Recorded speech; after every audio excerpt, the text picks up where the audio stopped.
Hi hello friends, welcome to my mini blog. సింహద్వారం అలంకరణ చేద్దామని చెప్పి బంతిపూలు తెప్పించేశారు మా హస్బెండ్. అయితే తోటలో కేజీ వచ్చేసి 150 ఆర్ 100కి ఇచ్చేస్తున్నారు. పల్లెటూరు కాబట్టి చాలా చీప్గా దొరుకుతున్నాయి. సిటీలో అయితే రేట్ ఎక్కువే ఉండొచ్చు మేబీ. పిల్లలు వాళ్ళ డాడీతో కలిసి స్కూల్కి వెళ్ళిపోయారు. వాళ్ళు వెళ్ళిపోయిన తర్వాత సెకండ్ టైం ఉండే అంట్లు అవన్నీ క్లీన్ చేసేసుకొని చక్కగా వర్క్ అంతా కంప్లీట్ చేసేసుకొని పూలు గుచ్చేద్దామని చెప్పి ప్రిపేర్ అయిపోయాను సింహద్వారం అలంకరించుకోవడానికి. గడపకి కింద వైపు అంటే చక్కగా మనం పసుపు కుంకుమ బొట్లు పెట్టి అందంగా అలంకరిస్తాము. పై వైపు కూడా అలంకరించుకోవాలి కదా, అందుకని చెప్పి పూలమాలతోటి చక్కగా నిండుగా అలంకరించుకుంటే లక్ష్మీదేవికి చాలా ఇష్టం అనమాట. ఎందుకంటే లక్ష్మీదేవి రాకపోకలు సాగించేది సింహద్వారం నుంచే కాబట్టి ఆ సింహద్వారాన్ని మనం అందంగా అలంకరించుకుంటే ఆ లక్ష్మీదేవికి ఎంతో ఇష్టం.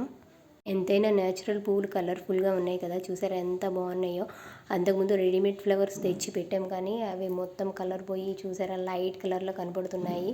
అందుకని వీలు దొరికినప్పుడల్లా చక్కగా న్యాచురల్ పూలే తీసుకొచ్చి ఇలా అందంగా అలంకరించుకుంటాను. లక్ష్మీదేవికి ఎంతో ఇష్టం కాబట్టి మీరు కూడా అలంకరించుకుంటారు.